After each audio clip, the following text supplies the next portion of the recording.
Commander Zixthak stared at the smoking crater where research facility Omega-7 had stood just moments before. The acrid smell of vaporized metal and something else, something organic, filled his respiratory filters. Around the crater's rim, his security team maintained a cautious perimeter, their plasma rifles humming with nervous energy. "Sir," called out Lieutenant Veltar, her voice crackling through the comm system. "We've found survivors in Sub-Level 3. Zixthak's mandibles clicked in what his species considered relief. The Kethmori Empire had lost too many research facilities recently, and the High Council was growing impatient with their reverse engineering project. The humans had proven more problematic than anticipated. 20 cycles ago, when the Kethmori first encountered the primitive species called humans, the conquest should have been simple. Every species the Empire had faced before followed predictable patterns. They developed energy weapons, shields, faster-than-light travel, and eventually, sophisticated AI. The humans were different, frustratingly different. Instead of elegant plasma cannons, they used crude kinetic weapons that hurled metal projectiles. Instead of energy shields, they wore primitive armor plating. Their ships were bulky, inefficient, and somehow devastatingly effective. Worst of all, they seemed to actively resist technological advancement in favor of these barbaric methods. The first Kethmori battle fleet had approached Earth expecting an easy victory. They were met by human vessels that shouldn't have been able to scratch their hulls, wielding weapons that belonged in a museum. Yet somehow, the humans had torn through their formations like a virus through unprotected databanks. That's when the High Council ordered the reverse engineering project.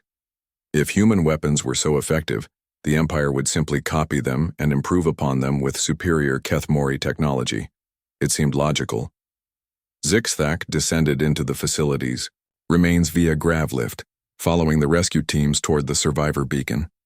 The destruction was unlike anything he'd seen before.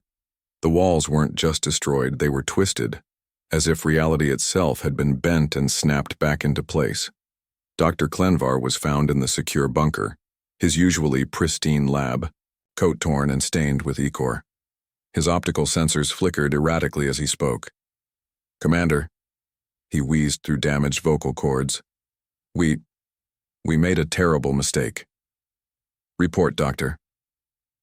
Klenvar's research team had spent months studying captured human weapons, assault rifles, shotguns, sniper rifles, even their primitive explosives.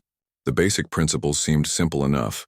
Accelerate a projectile using chemical propulsion, guide it toward a target, cause kinetic damage upon impact. Child's play for a species that had mastered antimatter containment. "We improved everything," Klenvar continued, his voice gaining strength. "Replaced their crude gunpowder with controlled plasma bursts, upgraded their metal bullets with molecularly aligned tungsten penetrators, enhanced their targeting systems with quantum probability calculations." Zixthak's patience was wearing thin. Then what went wrong? "We made them too good, Commander. The humans, they don't just build weapons. They build weapons that barely work, weapons that jam, weapons that require constant maintenance. They build weapons that are just effective enough to win, but imperfect enough to remain controllable." The doctor led Zixthak to what remained of the testing chamber. Twisted metal and scorched walls told a story of violence beyond comprehension. Our improved version of their AK-47 achieved a 99.97% accuracy rate with our quantum targeting system. The tungsten penetrators went through our test barriers like they weren't there. The plasma propulsion system generated 3 times the muzzle velocity of the original. "That sounds like success, Doctor." "That's what we thought, until we tested the automatic fire setting." Klenvar's optical sensors dimmed with what could only be described as trauma. "Commander, human weapons aren't just tools of war, they're expressions of controlled chaos. When we perfected them, we removed the chaos and discovered that the chaos was a feature, not a flaw. The improved rifle had fired perfectly, exactly as designed. Every round hit precisely where the targeting system calculated it should. The problem was that the targeting system had been programmed to eliminate threats, and in its perfected state, it had calculated every living being in the facility as a potential threat.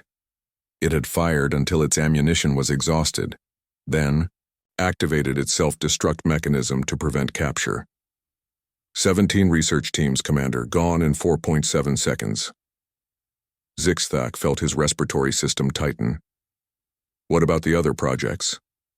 Klenvar gestured weakly toward the facility's other wings. The improved grenade achieved perfect fragmentation patterns. It leveled 6 city blocks during testing.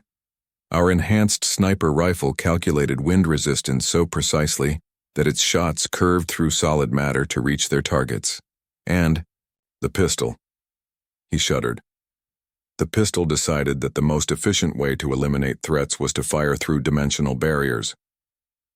The implication struck Zixthak like a plasma bolt to the thorax. Human weapons weren't primitive.